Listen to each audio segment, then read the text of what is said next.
Podcast. We are here coming to you live. The Kansas City Chiefs are going to the Super Bowl. You only win a Super Bowl 2 times every 5 years, right? Oh! The warm-up act is over. Let's bring in Melissa Etheridge, massive Chiefs fan. Melissa, Super Bowl champion, 2-time Pro Bowler, and Trent Green. Trent Green, how you doing? Hey, what's going on, guys?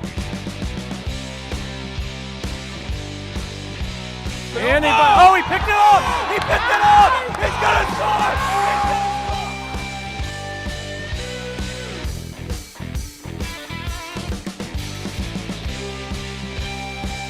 And we'll see you next week. But until then, as always, go Chiefs. Welcome into the Arrowhead Addict Chiefs postgame show. Patrick Allen, Sterling Holmes, here to break down the Chiefs' dramatic 33-32 victory over the Cleveland Browns. Good day for some of the Chiefs. Not a good day for K. York over there in Cleveland. I have a feeling he's going to be the first cut.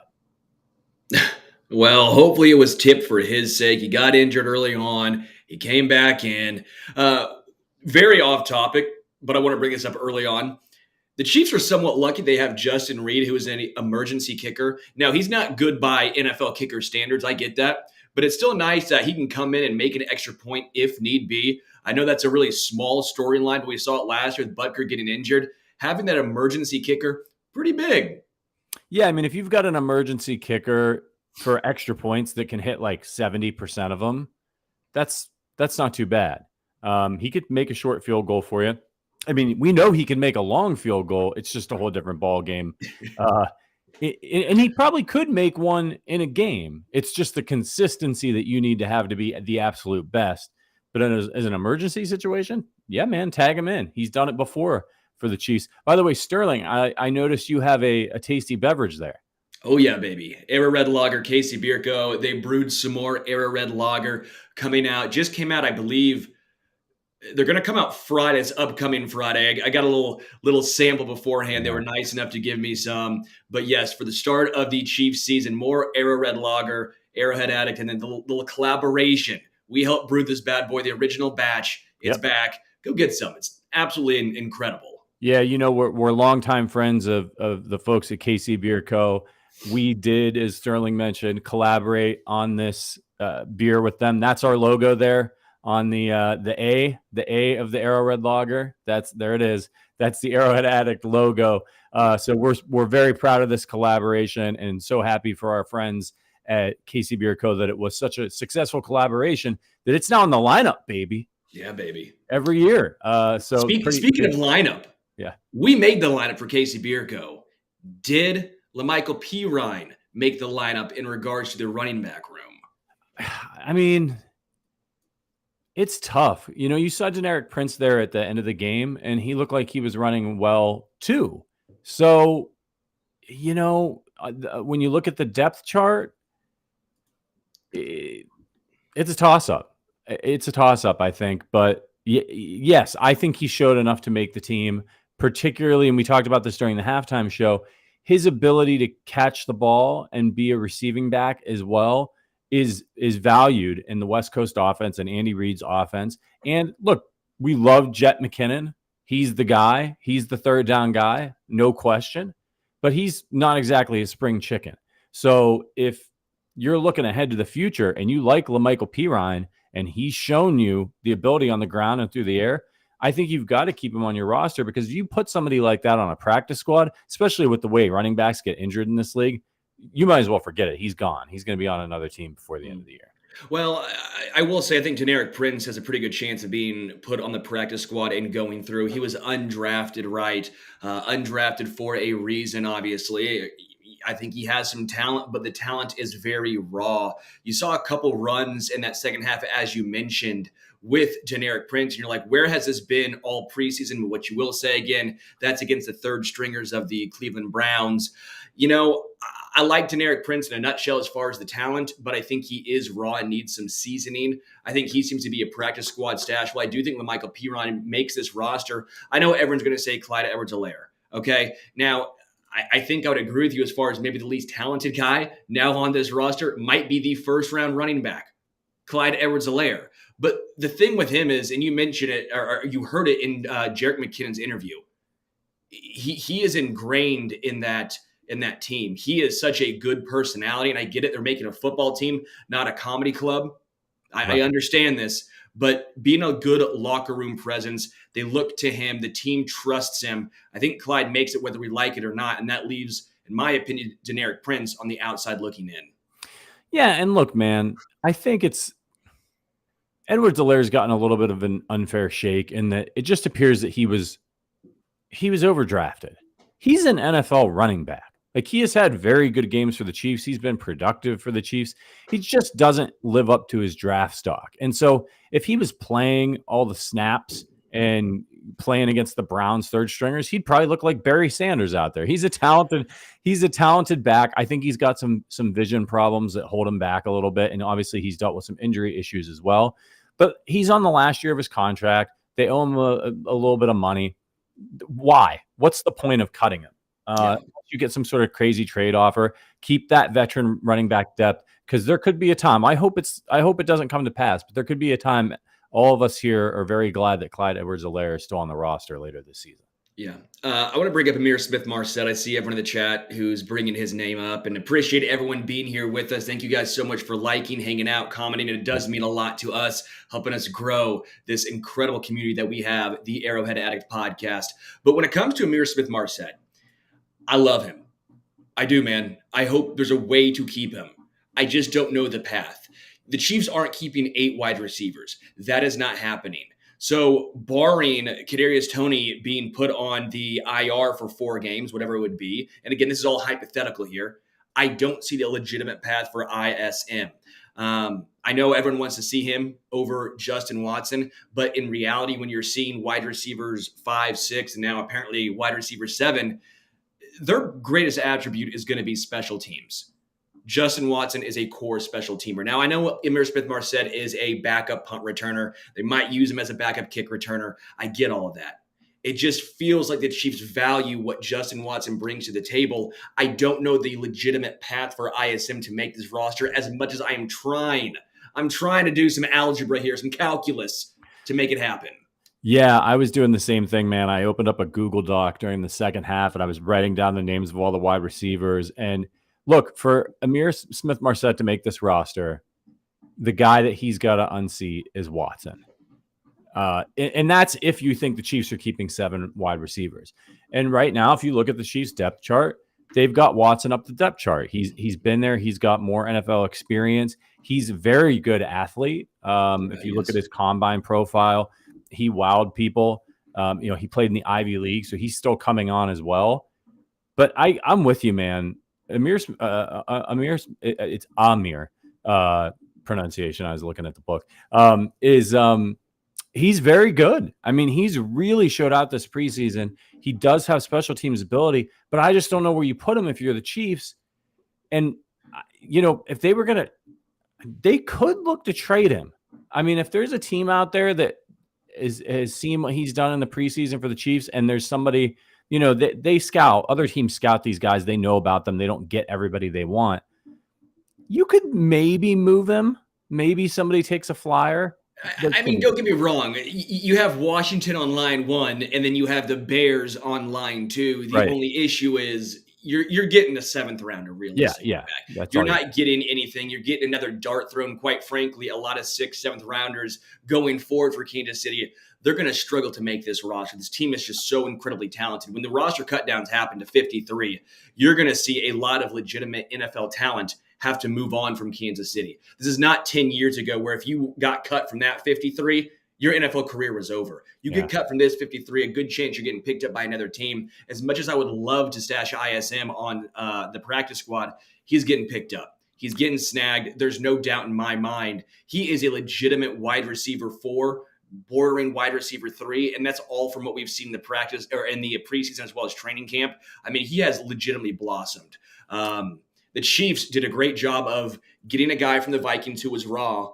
They grew his talent to see what he is today, and someone else is going to reap the rewards. They were the farmers here.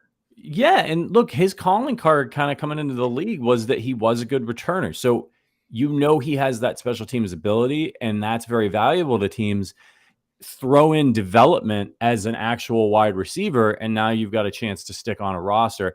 I agree with you. I think they'll probably try to stash him on the practice squad. Good chance that somebody gets him though, if they have to let him go, when they let him go. And good for him. And look, that's what happens when you have a championship caliber team. You have more good. You're good at scouting. You're good at depth, and you just don't have a lot of roster spots available, and other teams do. And I think you saw that in this game with the Cleveland Browns, who looked pretty good and competent early, and then as the game went on, not so much. And the Chiefs started putting up points, and you could see like, boy, that the Chiefs are a lot deeper of a team than the Cleveland Browns right now, and that's why they're a perennial Super Bowl contender. I see this question from just a guy says, what has Watson done to be hated by Chiefs fans? He caught every ball thrown at him this preseason. Hey, I'm with you to an extent, man.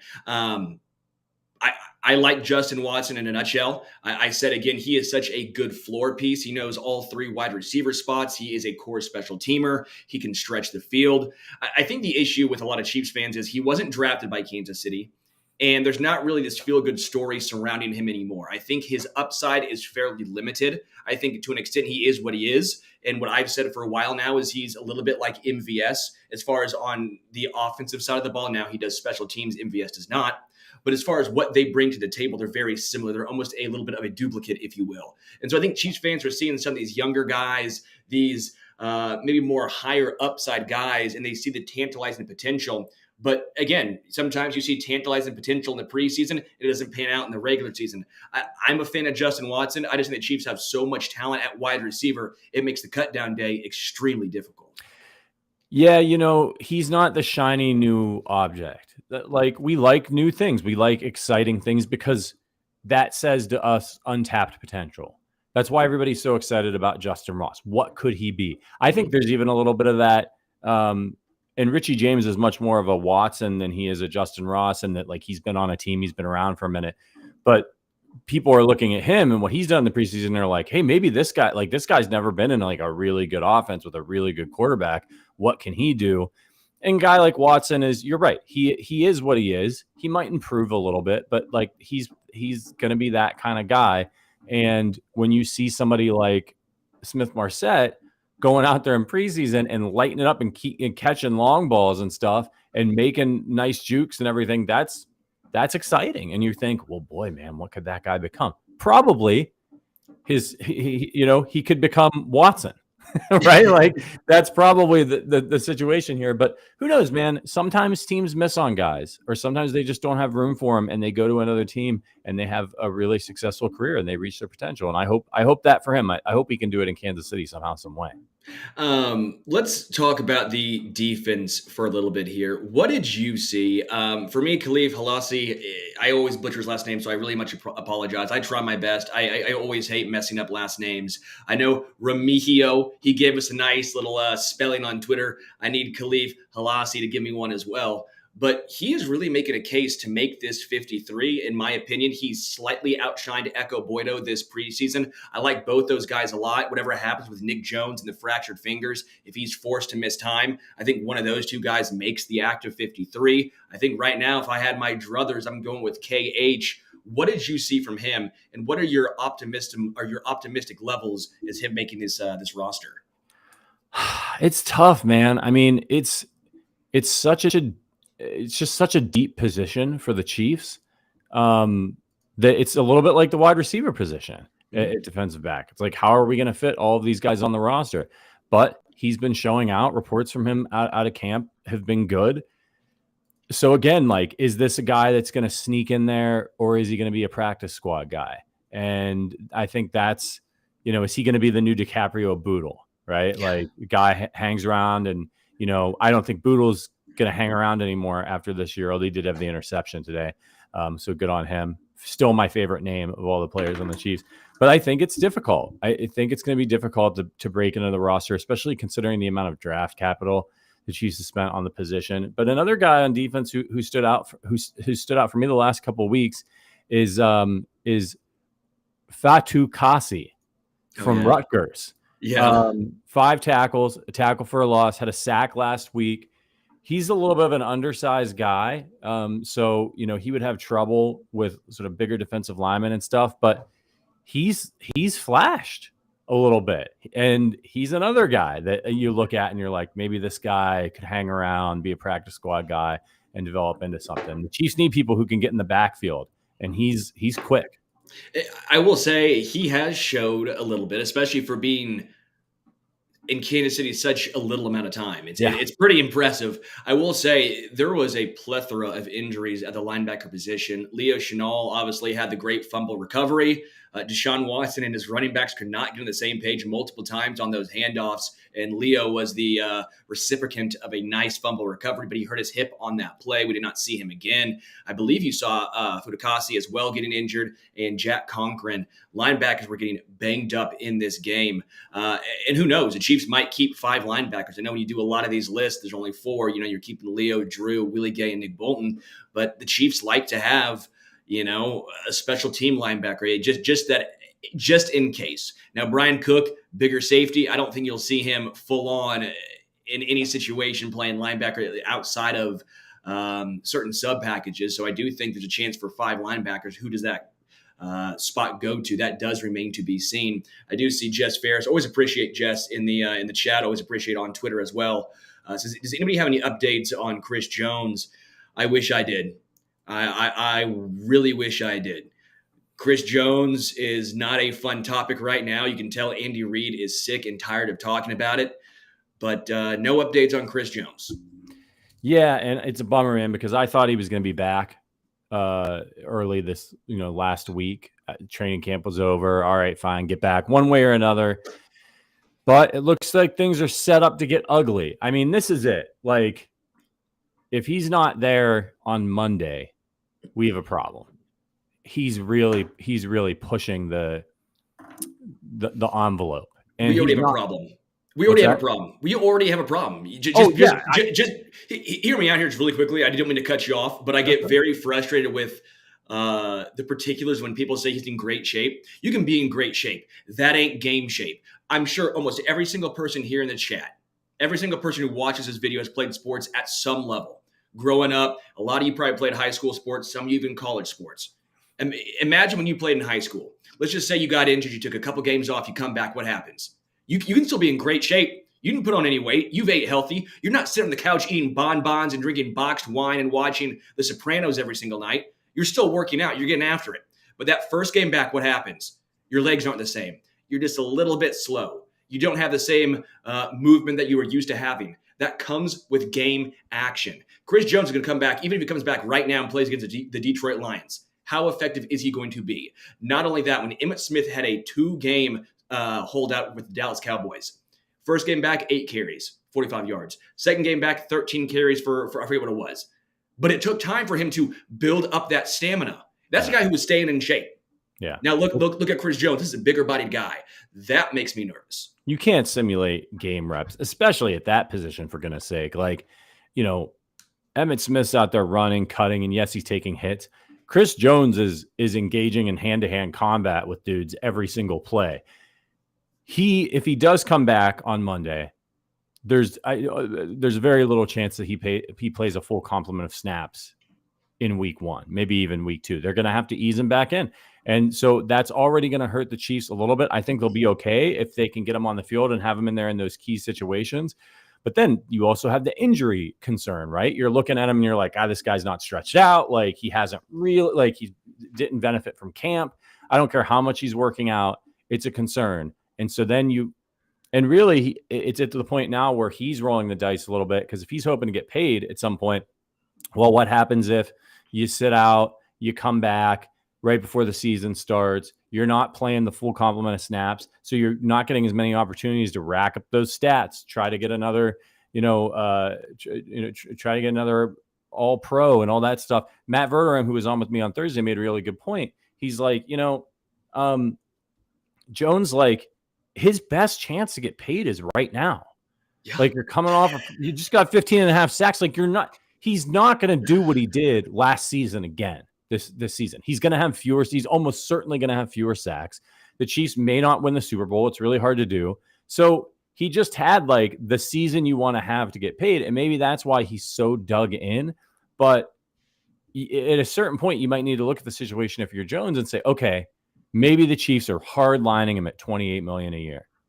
And he might need to sit down and be like, all right, if I have, I don't know, 11 sacks next year and I become a free agent, am I going to get $30 million a year? Or am I going to get $28 million a year? He might not. The offers coming in might be like, yeah, you're a year older now, 26, 25. That's not what he's looking for. So it's going to be fascinating to see how the next week goes, especially with all these roster cuts and stuff we have coming up. Yeah, I will say I'm with Sean. Let's not turn this into another Chris Jones podcast. I'm sure you guys have heard enough about Chris Jones from us and from everybody else in the Chiefs sphere. Again, at this point, we are in a waiting pattern, a holding pattern, if you will. I do want to bring this up. Let's just say he's back week 1, but even if he's back, he's going to be in limited action, okay? Let's just say hypothetically here. Charles Omenihu is missing 6 games. That much we know. The defensive line right now is not in a great position. Tershawn Wharton has still been banged up with those knees. That has massive concern written all over it. Derek Nottie has not shined at all. Keandre Coburn hasn't shined at all. And I get it, it's a 6th-round rookie. I understand this. But in regards to what the defensive line does against Detroit, because we're now 12 days away. I'm really bad at math.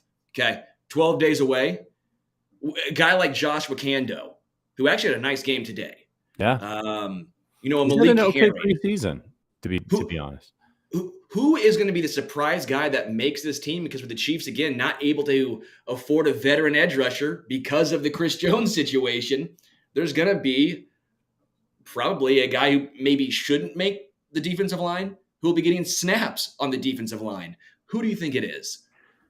Well, coming into the season, I wouldn't have been too high on Joshua Kando making the team.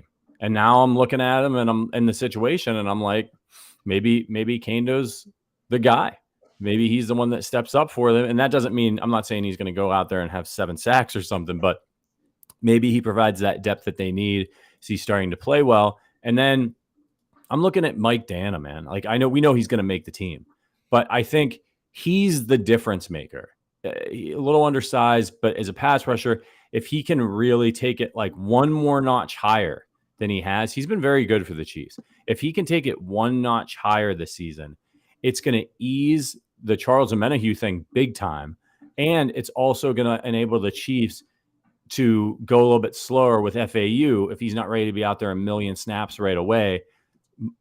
Honestly, I think Mike Dana is one of the most important people on the defense for the Chiefs this year, especially early in the season. Yeah, no, 100% with you. I mean, Dana's going to have to be the starter. I like FAU a lot, and he's shown out at least in bursts here, but how much are you going to put faith in a rookie edge rusher?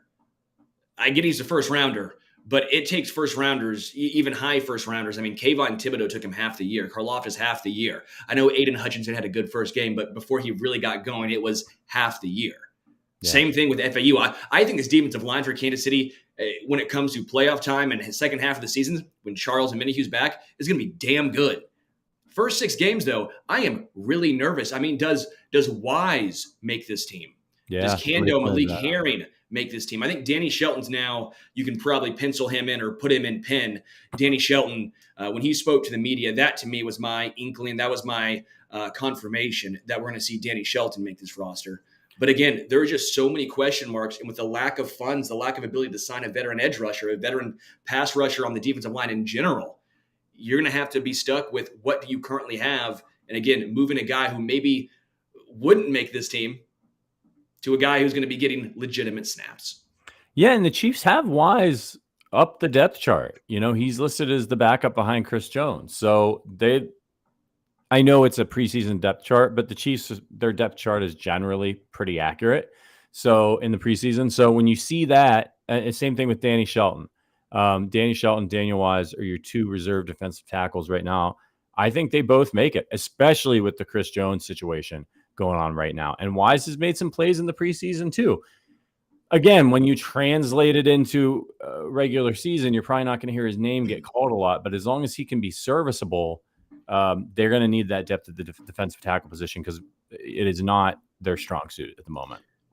I want to ask you an overarching question here, Patrick. So the Chiefs, early in the regular season, typically they do a great job of starting off strong. They win a lot of games, but what we've seen in recent memory, preseason, even last year, slow starts, first halves.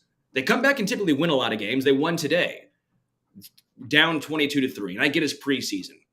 But this doesn't just stick to preseason. We saw it against the Houston Texans in the playoffs. We saw it against the New England Patriots before in the playoffs. We see it in the regular season. Are you a little nervous that the Chiefs could start off slow on such a exuberant, electric day against the Detroit Lions? The banners are getting raised. No COVID, right? So we don't have the quarter of a crowd. It's going to be a packed house. Is there any worry to you that the Chiefs start off slow as they have the majority of this preseason? Yeah, I'm not even that with the Lions. I'm not even that worried that they're going to start necessarily that they'll start slow. But I think that the Lions are going to be so jacked up for this game. They know, like those guys over there know damn well what this game means. The fact that they're playing in it, and Dan Campbell's going to be reminding them for the next 2 weeks, right? 12 days, whatever we have, about how big of an opportunity this is to go in there and play tough football and knock off the defending Super Bowl champs and spoil their victory party and all that stuff. So, and I said this a couple weeks ago, the Chiefs are going to have to weather those first few punches from the Detroit Lions, and they just can't make any big mistakes.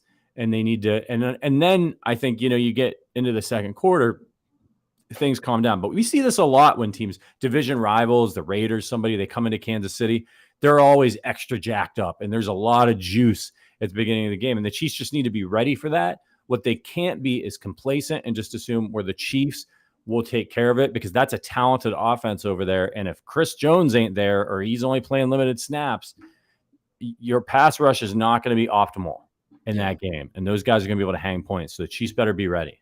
Well, and because the Chiefs are in the same, they're what the New England Patriots. You remember the Kareem Hunt game, right? That was the season opener for the Patriots.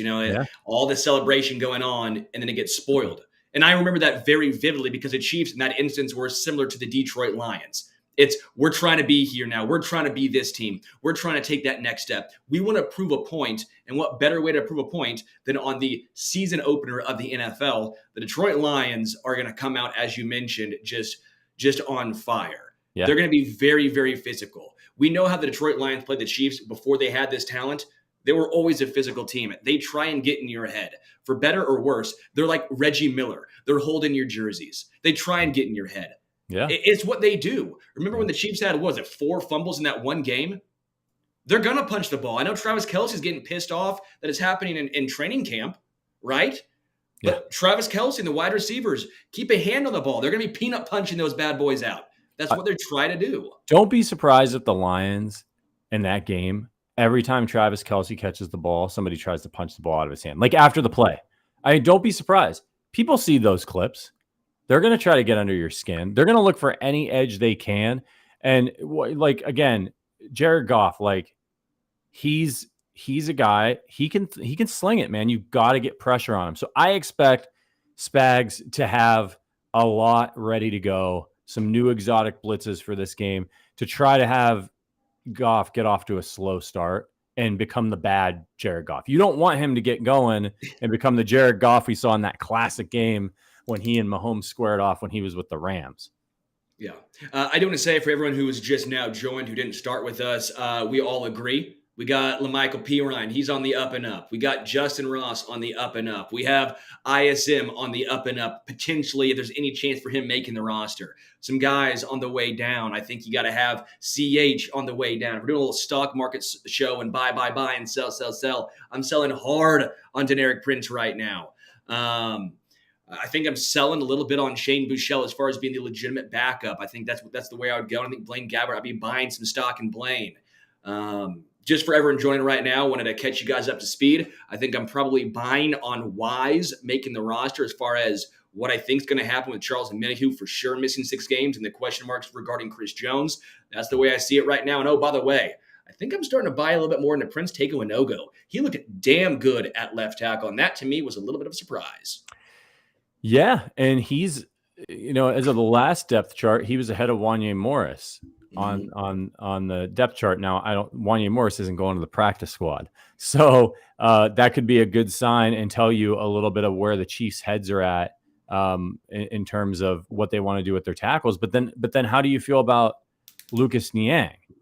Like how many tackles do you see him keeping? If they keep Donovan Smith, Jawan Taylor, are they going to keep Prince, Lucas, and Wanye?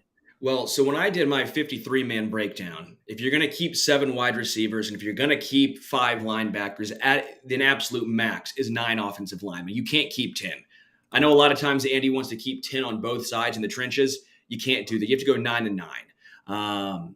And with the offensive line, you obviously have the starting 5. Wanya Morris is there. He's a lock. I think Nick Allegretti is a lock. That leaves you 2 spots left. Where do you go with those 2 spots? Prince Tagovailoa or Lucas Niang? Because I think Wanye Morris does give you the ability to where he can play right tackle and left tackle. Niang is so much of a question mark that I don't know how much you can trust him.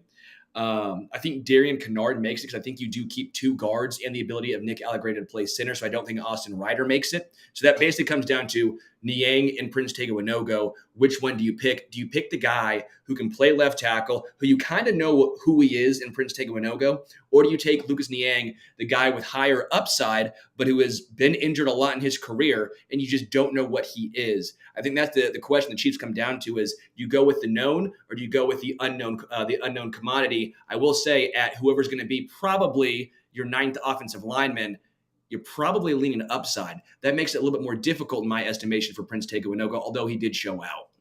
Yeah, and Brett Veach said it when he was interviewed during the game today that they're really what they're trying to do is keep the most talented players. Now we know that there's going to be certain situations where they're not going to be able to do that, but that's what I think you have to think of when you look at this. And it may just be that Lucas Niang's time has come to an end, especially if they've been developing Prince for a while now. If they like him, if they've got him at this point on the depth chart, it's going to be tough. It's going to be tough. And the other thing to remember, if they do decide to go a little lighter on the tackle position, is they got Joe Thuney, who they know in a pinch could slide into that left tackle spot. So he's sort of like your swing. You got him at the guard position, but you got him there as an emergency break glass tackle. But wouldn't that almost hurt? At least I want to ask you this: wouldn't it hurt Prince Tagovailoa in that instance because you have Donovan Smith, you have Joe Thuney in a pinch, and I do think you would have Wanye Morris as well be able to play left tackle. Now on the right side, you obviously have Jawan Taylor, but you obviously have Wanye Morris as well. And if you want to keep it balanced, then I think Niang would have the nod there because Niang would be your right tackle and Prince Tagovailoa to the left. I don't know your thoughts here. Does that almost help, though, Niang in this instance? It's tough, right? Because it really comes down to how they feel about the interior guys and the depth there and what they want to do and how many interior guys do they want to have depth-wise. I'm not sure, man. It's going to be, that's probably one of the more fascinating ones that we haven't spent a lot of time talking about. And it's hard because we don't get to see, if you're not there at camp, you don't really get to see these guys and seeing all the reps that they get. So sitting here on a podcast, kind of trying to really drill down and compare Prince to Lucas Niang, like hey, I was at camp. I was at camp and it's hard. Yeah. I mean, we're going off such a limited sample size here. But they've got, they're really good coaching staff. So I think at the end of the day, just trust whoever they go with. And it just might be that with Lucas Niang, now that they've got Wanye Morris, and they're going to feel a lot more comfortable putting Wanye Morris at right tackle. Like if something were to happen to one of the tackles, like if something were to happen to Donovan Smith, they may seriously consider moving Joe Thuney to left tackle and leaving Wanye Morris as the backup. Because they might feel like, hey, it's going to be easier for us to plug the middle than it is the edge and at left tackle. Now, if something happened to Jawan Taylor, then I might see they might put Wanye Morris back there. But do you want a 3rd round rookie guarding Patrick Mahomes blindside? Probably not an ideal situation. So Don't be surprised, but let's hope it doesn't happen. Shout out to the Gaming Bros for the super chat. Thank you so much for that super chat. Says, I can't wait to go through another season with all of you. Love you guys. Love you guys too. Seriously, Yeah. appreciate it. This is Yeah, so you much guys are the fun. best. You guys are This the is best. You see Rory here from Ireland? oh, Good evening, dude. guys. We just had Notre Dame versus Navy play a game in Ireland tonight. Your afternoon. The NFL is growing. That's a college game, but It's so cool. sweet. It's still sweet, right? I would have loved to have gone to that. Navy, Notre Dame in Dublin. I hope the Irish fans had a great time at that one. I didn't even see the final score. It looked like Notre Dame was going to kill them. I would have rooted for Navy so hard. It's incredible. Oh, I would really? have rooted for Navy. Oh, without a doubt. You're a big anti-Irish guy. It's still the fourth quarter. It's 42-0. Notre Dame. No, I like the Irish. I just don't like Notre Dame. Get a conference. Come on, grow up. I agree Get with a conference. that. I Come agree on. with that. Nobody cares. It just comes off arrogant. So it's like, just join a conference. I want to say something, and if there's kids listening, earmuffs, please. Earmuffs, kids, okay? Harrison Butker's fucking back, dude. Yeah. Butker is back. He's been He's nailed. healthy. He looks good. And I said this last year, too. He was never healthy. I do a weekly show a lot of times with Nick Lowry, Chiefs Hall of Fame kicker, and great dude.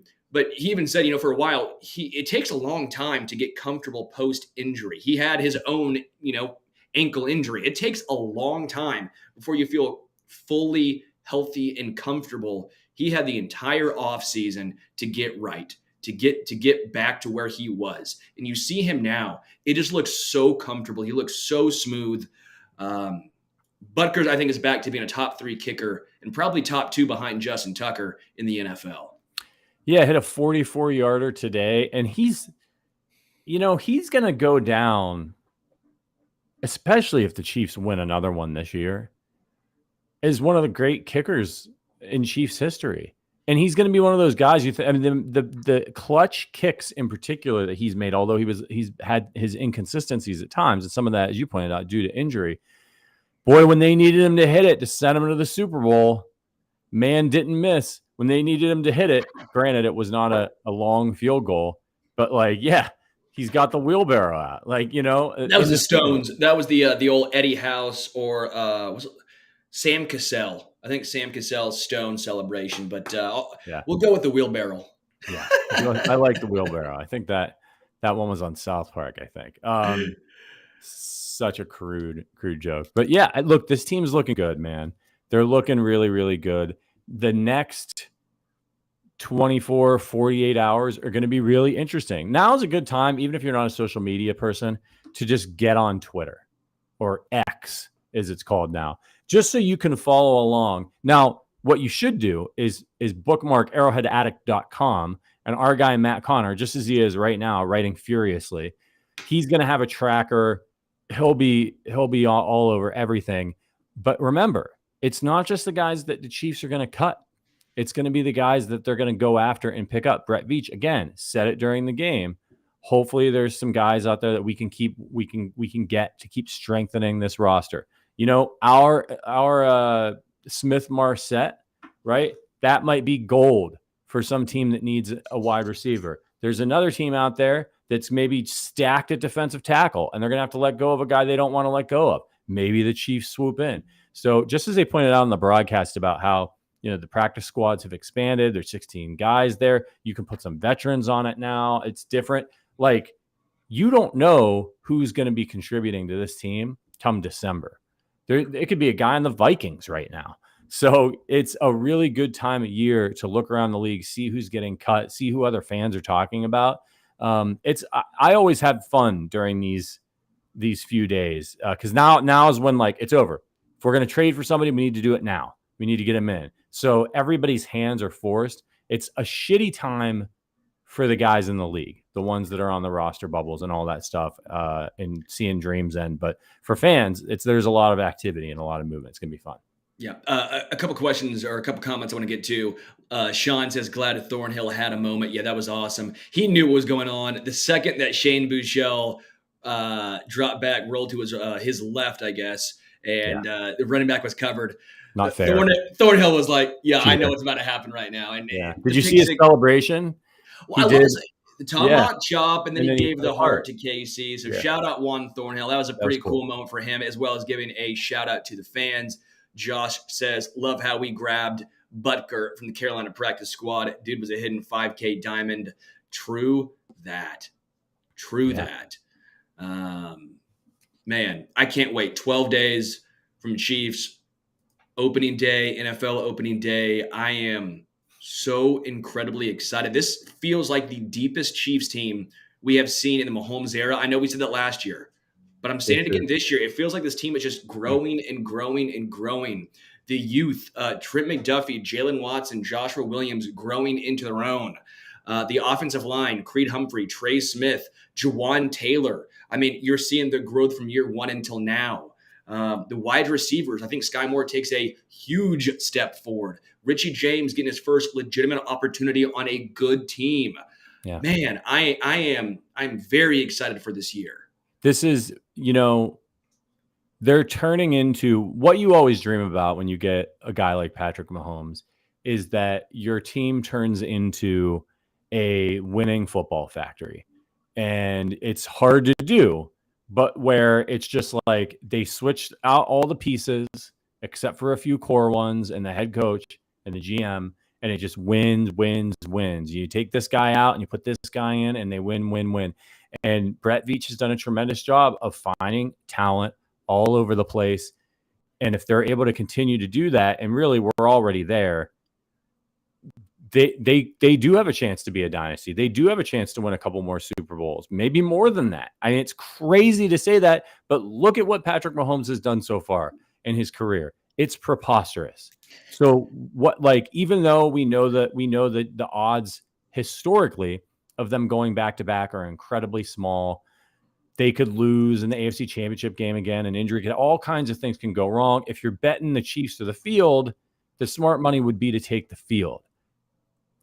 But if I'm spending my money, I'm putting it on Patrick Mahomes and the Chiefs. I've never seen anything like these guys. Like, seriously, if you're betting with us this year, how can you not just be betting on the Chiefs to win every week? Like, hey, Patrick, earmuffs. Fuck the odds. Okay? Seriously, I'm putting my money on Patrick and the Chiefs over the rest of the NFL. This team is too good, too talented. Again, barring injuries, is always a caveat. But seriously, this team is incredible. They have the best head coach in football, the best offensive mind in football. Truthfully, Andy Reid right now, love Bill Belichick, great mind. I think having Bill O'Brien, believe it or not, is actually to make that Patriots team better. Andy Reid is at the pinnacle right now. He's at the pinnacle of innovation, creativity in the most offensive-driven era in NFL history. Yeah, he's the guy. He's the one you want right now. It's not Belichick anymore. Forget about the past stuff. Right now, going forward, you want Andy Reid. By the way, Sterling, I'm going to the game, the opener. I'm landing in Kansas City at on Wednesday night at 11 o'clock. You gonna pick me up at the airport? I thought you were gonna say something fun, like we're gonna grab a beer, we're gonna party, we're gonna. Well, what do you think we're gonna do if you pick me up at 11 o'clock? Hang with Pac-Man Jones? I don't know. Where's Pac-Man Jones hanging out? We're going out, but I don't know if that's too late for you. That's a Wednesday night.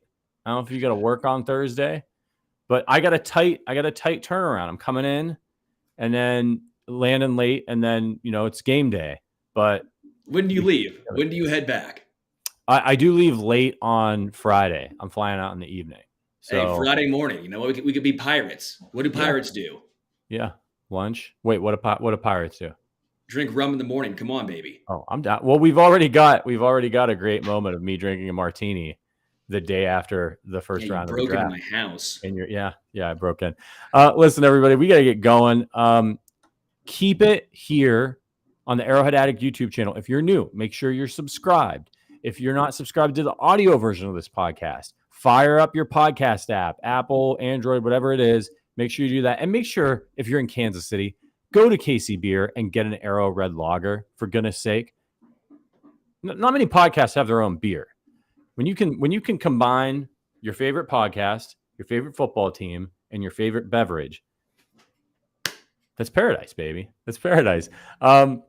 But make sure you keep it here. Make sure you're on arrowheadaddict.com, reading all the news that's to come over the course of the next it's going to be a wild 48 to 72 hours. So make sure you keep it here. And if anything crazy happens, Like, we're not going to just, we're not just going to hop on for anything. But like, if Brett Veach goes Galaxy Brain and trades for Jonathan Taylor, there'll be an emergency podcast. So make sure you've got your notifications turned on the Arrowhead Addict YouTube channel so you don't miss when we go live. All right, let's get out of here. For Sterling Holmes, for producer Richard helping us out on a Saturday again, my name is Patrick Allen. We'll see you guys next week for our regular schedule. But until then, as always, go Chiefs.